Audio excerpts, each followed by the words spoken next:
بسم اللہ والصلاۃ والسلام علی رسول اللہ اما بعد۔ ناظرین، آج ہم رحمت الہی کے حوالے سے بات کریں گے۔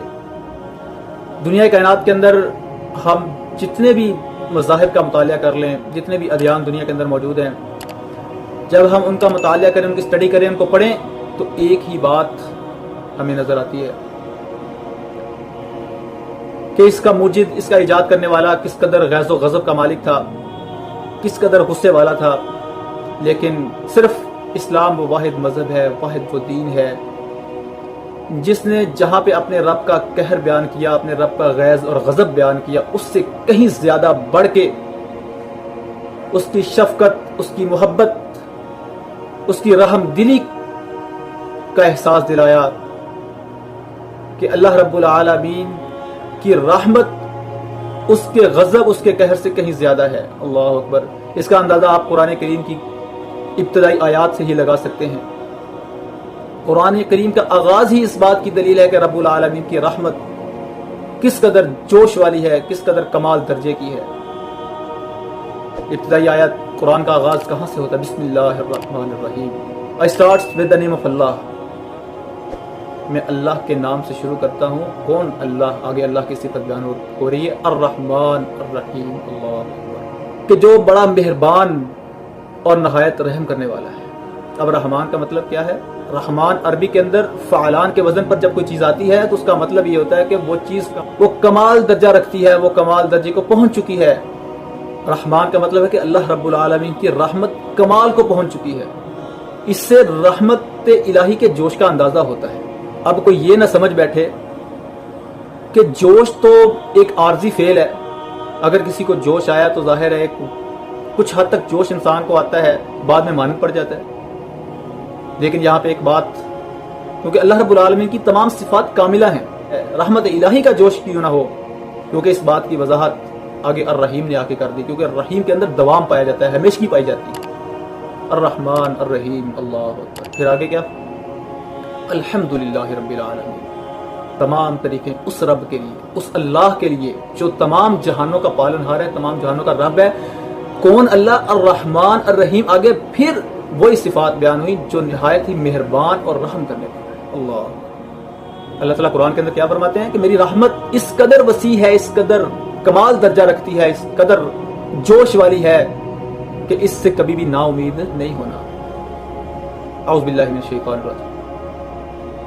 قل یا عبادی الذین اسرفوا علی انفسہم لا تقنطوا من رحمت اللہ ان اللہ یغفر الذنوب جميعا انہ هو الغفور الرحیم۔ اللہ، کہہ دیجئے اے میرے بندو جنہوں نے اپنے نفس پر بہت زیادہ زیادتیاں کر لی، گناہ کر لیے، گناہوں سے ان کے جسم بھرے ہوئے ہیں، گناہوں کے اندر پورے کے پورے ڈوبے ہوئے ہیں، کیا فرمایا؟ لا تقنطوا من رحمت اللہ۔ اللہ کی رحمت سے نا امید نہیں ہونا۔ یہ مت سمجھ لینا کہ میں تو بڑا گناہ گار ہوں، میرا تو پورا جسم ہی گناہوں کے اندر ڈوبا ہوا ہے، میرے دن رات، میرے سال و مہینے گناہوں کے اندر ہیں، میں اپنے رب کا سامنا کیسے کروں؟ فرمایا لا تقنطوا من رحمت اللہ۔ اللہ کی رحمت سے نا امید نہیں ہونا۔ اللہ کی رحمت کو سامنے رکھتے ہوئے، اللہ کے غضب کو بیک پہ لے جاتے ہوئے، اللہ کے غضب کو بیک پہ لے جا کر اللہ کی رحمت کو فرنٹ پہ لا کے سامنے رکھ کے پھر اللہ تعالیٰ سے اپنی بخشش کی دعائیں کرنی ہے، اللہ رب العالمین سے اپنی مغفرت طلب کرنی ہے۔ کیا فرمایا اللہ رب العالمین نے؟ ان اللہ یغفر الذنوب جميعا۔ جب ہم یہ کام کریں گے اللہ رب العالمین ہمارے تمام کے تمام گناہ معاف کر دیں گے، صرف شرک میں۔ یہ اللہ رب العالمین کبھی معاف نہیں کریں گے، اس کی میں آگے بات کرتا ہوں۔ اللہ تعالیٰ کی رحمت ہر چیز کے اوپر وسیع ہے۔ سورہ اعراف کے اندر رب العالمین فرماتے ہیں وَرَحْمَتِي وَسِعَتْ كُلَّ شَيْءٍ۔ میری رحمت نے ہر چیز کو گھیرے کے اندر لے رکھا ہے۔ اللہ تعالیٰ کی رحمت اللہ تعالیٰ کے غصے پہ غالب ہے۔ یہ اللہ تعالیٰ نے اپنے نبی کی زبانی کہلوا دیا۔ کیا فرمایا؟ نبی مکرم صلی اللہ علیہ وسلم فرماتے ہیں ان اللہ لما قضى الخلق، جب اللہ تعالیٰ نے مخلوق کو پیدا کیا، انسانوں کو پیدا کیا، كتب عنده فوق عرشه، اپنے عرش کے اوپر اپنے پاس یہ بات لکھ کے رکھ لی، کیا؟ ان رحمتی سبقت غضبی، میری رحمت میرے غصے پر سبقت لے جا چکی ہے۔ میرا غصہ اتنا نہیں ہے جتنی میری رحمت کا جوش ہے، اتنا میں اپنے بندوں کے اوپر غصہ نہیں کرتا، ڈانٹتا نہیں ہوں، سزائیں نہیں دیتا، جتنا میں اپنے بندوں پہ رحمت کرتا ہوں، اپنے بندوں کے ساتھ جتنا میں رحم کرتا ہوں اتنا میں اپنے بندوں کو ڈانٹتا نہیں ہوں۔ اللہ اکبر۔ لہٰذا میری رحمت سے نا امید نہیں ہوں۔ اللہ تعالیٰ کی رحمت کا اندازہ اس بات سے بھی ہم لگا سکتے ہیں۔ آئیے میں آپ کو ایک اور حدیث سناتا ہوں۔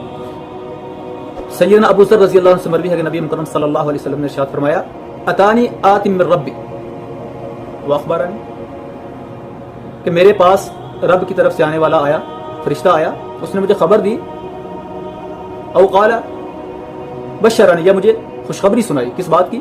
انہ من مات من امتی لا یشرک باللہ شیئا دخل الجنہ۔ اللہ، فرمایا جو بھی انسان امت محمدیہ صلی اللہ علیہ وسلم میں سے فوت ہو گیا، اس دنیا سے رخصت ہو گیا، چلا گیا، اور اس نے شرک نہیں کیا ہوگا اللہ کی ذات کے ساتھ، کسی چیز کو شریک نہیں ٹھہرایا ہوگا اللہ کی صفات ذات کے اندر، فرمایا داخل الجنہ، وہ جنت کے اندر داخل ہو جائے۔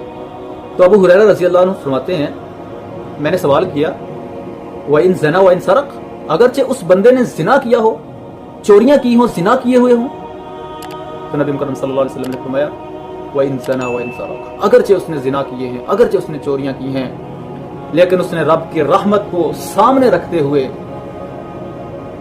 اپنے رب کے سامنے جھولی پھیلا لی، ہاتھ پھیلا لیے، راتوں کو اٹھ کے نمازوں کے بعد ہر وقت رب کے سامنے آنسو بہا لیے، رو گیا، ساری زندگی گناہوں سے بری پڑی تھی، لے کے سب کے رب کے سامنے سارا لے کے آ گیا اپنا ماضی، کہ یا اللہ میرا ماضی یہ ہے، اے اللہ میں تیری رحمت سے نا امید نہیں ہوں، ماضی تو میرا یہ ہے، گناہوں سے بھرا پڑا ہے، لہٰذا میں تیری رحمت کو سامنے رکھتے ہوئے تیرے سامنے آ گیا ہوں کہ تیری رحمت تیرے غصے پہ غالب ہے، تیری رحمت جوش والی ہے، تیری رحمت کمال درجے کی ہے، اس وجہ سے میں تیرے پاس آؤں کہ تو مجھے معاف کر دے گا۔ اللہ رب العالمین کہتے ہیں کہ میں سارے گناہ معاف کر دوں گا، لیکن شرط یہ ہے کہ شرک نہ ہو، وہ شرک سے پاک ہو کے آئے۔ ہاں اگر اس نے شرک کے اندر اپنی ساری زندگی گزاری ہے، اس کا ماضی شرک کے اندر ڈوبا رہا، پھر وہ شرک سے توبہ کرے اور اللہ رب العالمین سے اس شرک کی بھی معافی مانگے، اللہ رب العالمین اس شرک کو بھی معاف کر دیں گے۔ ہاں اگر اس نے شرک سے توبہ نہیں کی اور شرک سے معافی نہیں مانگی، پھر اللہ رب العالمین اس کے گناہ معاف نہیں کریں گے، اس کو جنت میں داخل نہیں کریں گے، کیونکہ شرک سے پاک ہونا توبہ کے لیے یہ بھی شرط ہے۔ شرک سے بھی توبہ کرے، پھر اللہ رب العالمین کے سامنے اپنے گناہوں کی معافی مانگے، اللہ رب العالمین اس کے سارے گناہ معاف کر دیں گے۔ اللہ رب العالمین ہمیں سمجھنے کی توفیق عطا فرمائے۔